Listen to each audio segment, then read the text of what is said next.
Hey, how's it going? This is Sports Post Podcast. Jag Mangat here for May 26, 2021. Let's get this NHL out of the way for a second here.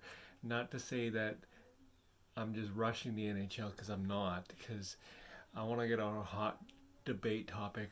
But in the NHL tonight, we have key theme here is elimination games. Now, what you have is you have the Panthers taking on the Lightning. Panthers on the verge of elimination tonight. You have Vegas Golden Knights taking on Minnesota Wild. Minnesota on the verge of elimination tonight. And you have the Islanders taking on the Penguins. Penguins on the verge of elimination tonight. So basically, it's kind of like this. You have elimination games tonight, and big pressure on those teams to push it for 7 games. I don't know if they can, because like I said, all those teams, Islanders, the Lightning, and Vegas Golden Knights are all legit teams, and I think there's going to be a triple elimination tonight. I think all those teams are going down.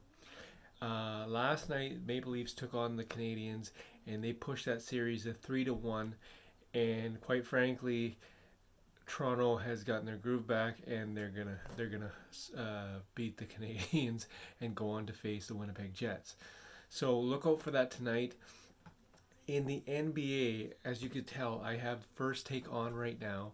In the NBA tonight, you have Hawks taking on the Knicks. Knicks are looking to tie it up one game apiece. That first game was nuts.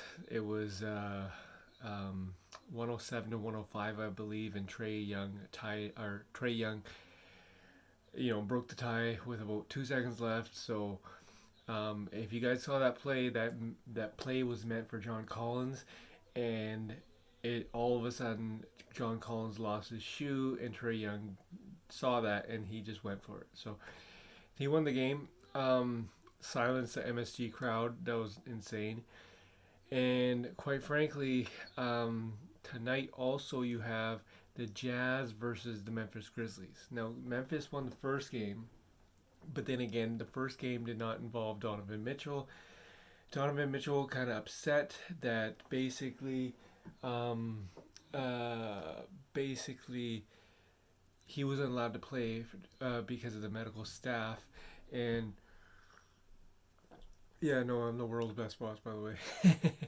So he was not allowed to play, and so basically Donovan Mitchell had every right to be upset because he was ready, but he'll be ready tonight for game 2.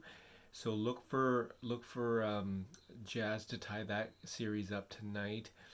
And also, I forget who else is playing tonight. It is, the Wizards take on the 76ers.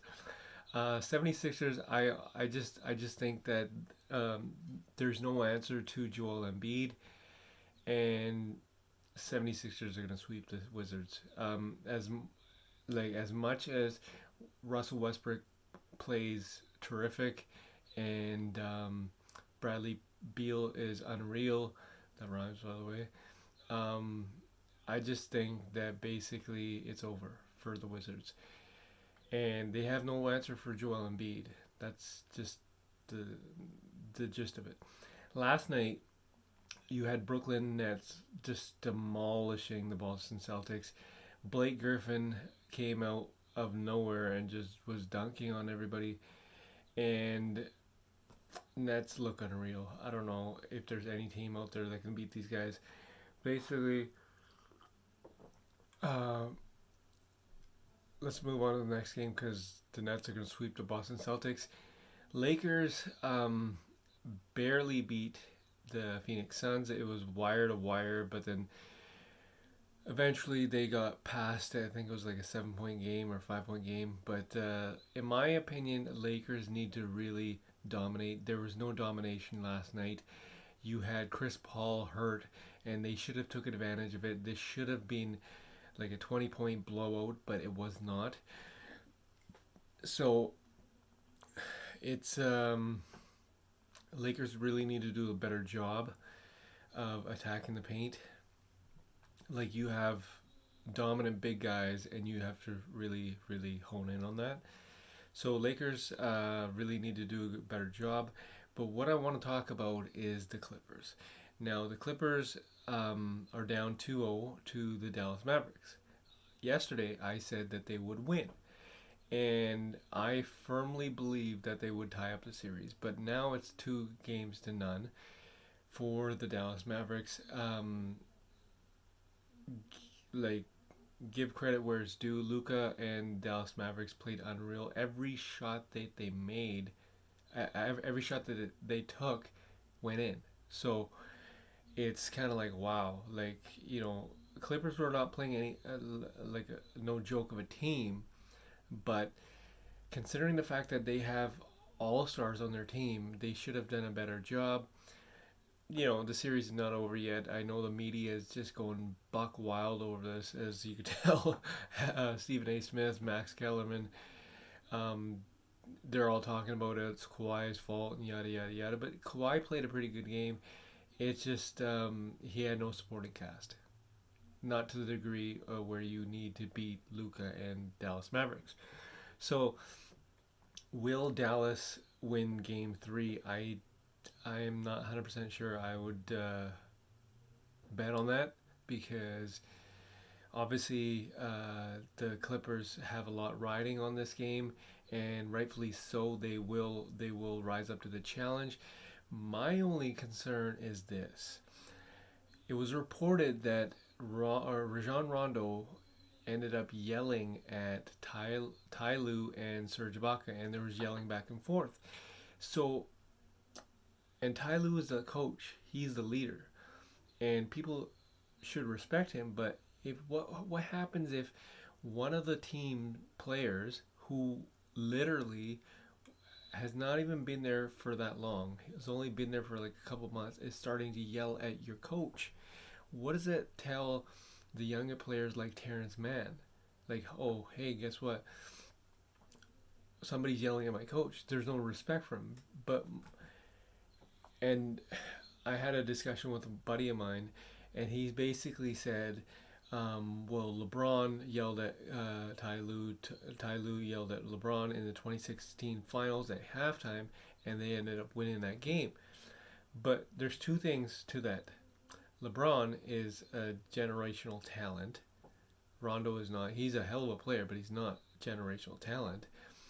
LeBron was there for quite some time, and LeBron he's like, a lot of people compare him to the status where you have Jordan, Kobe, Shaq, and whatnot, kind of thing. I know Rondo's not there. He's a hell of a player, but Rondo is not there. So basically,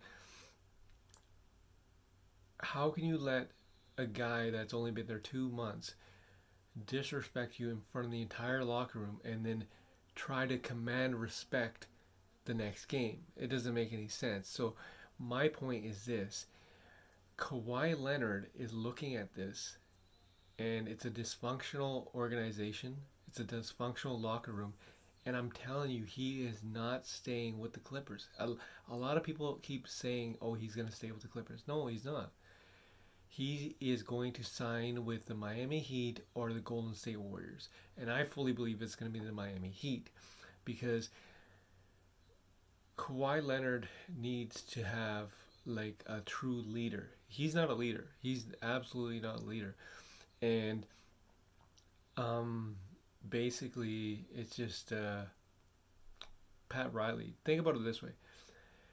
When Pat Riley was a coach, did anyone yell at him like that in front of everybody? If you got dirty laundry, don't air it. That's the number one rule. And last night in the Clipper locker room, it was aired. So basically, it's kind of like, where's the respect, right? Like, now you got more drama heading into Game 3 than it was previously expected. Not only are you facing pressure on on hopefully trying to win this series, which I don't think it's going to happen. Now, not only that, you have the fact that one of the star players who just came from winning a championship with the Lakers is coming to you not even 2 months into becoming a Clipper, is yelling at you.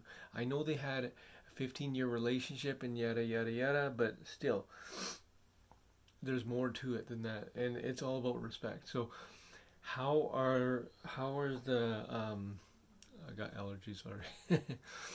And I don't want to sneeze on camera. So, how the hell is it possible you're going to play for a coach who, one of the people who just came back from winning a championship is yelling at you? How are you gonna be coach under that leadership? You know what I mean? Like, if I'm a 19, 20-year-old rookie, I'm looking at that like, wow, this is supposed to be my leader. How the hell am I gonna respect that? How the hell am I gonna follow? And this guy's supposed to teach me stuff. This guy's supposed to coach me well. And the veteran, two-time champion Rajon Rondo is yelling at me or yelling at the guy. So it's like, okay, wow. Do I really want to be coached by a guy who's getting yelled at in his own locker room?